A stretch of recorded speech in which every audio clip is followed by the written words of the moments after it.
ચરણે 13.5 લાખનું સોનું ગુપ્તદાતાએ કર્યું 100 ગ્રામ સોનાનું દાન। આસ્થાના પવિત્ર યાત્રાધામ અંબાજીમાં બેસતા વર્ષના સુપર્વે માય ભક્તોએ મન મૂકી દાનની સરવાણી વહાવી છે।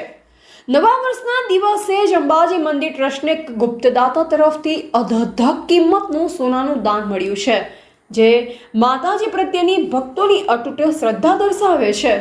ગુજરાતી નવા વર્ષ એટલે કે બેસતા વર્ષના પાવન અવસર પર વિશ્વ પ્રસિદ્ધ શક્તિપીઠ અંબાજી ખાતે માં અંબાના ચરણોમાં 100 ગ્રામ સોનાનું દાન કરવામાં આવ્યું છે। આ સોનાની બજાર કિંમત અંદાજે ₹13 લાખ આંકવામાં આવી છે। જો કે આ દાન કરનાર ભક્તની ઓળખ સંપૂર્ણપણે ગુપ્ત રાખવામાં આવી છે।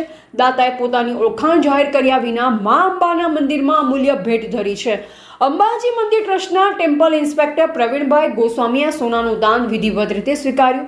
અંબાજી મંદિરના સુવર્ણ શિખરની ચાલી રહેલ કામગીરી માટે અનેક ભક્તો સતત સોનાનું દાન કરતા રહે છે, ત્યારે બેસતા વર્ષે મળેલ આ દાનમાં અંબાના આશીર્વાદ અને ભક્તોની ઉદારતાના પ્રતીક સમાન છે। નવા વર્ષના દિવસે જ માતાજીના ચરણે આટલું મોટું દાન આવતા ભક્તોમાં પણ ખુશીનો માહોલ જોવા મળ્યો હતો। એવા પ્રકાશ ભારતી ગોસ્વામી, ભારતીય અસ્મિતા, બનાસકાંઠા।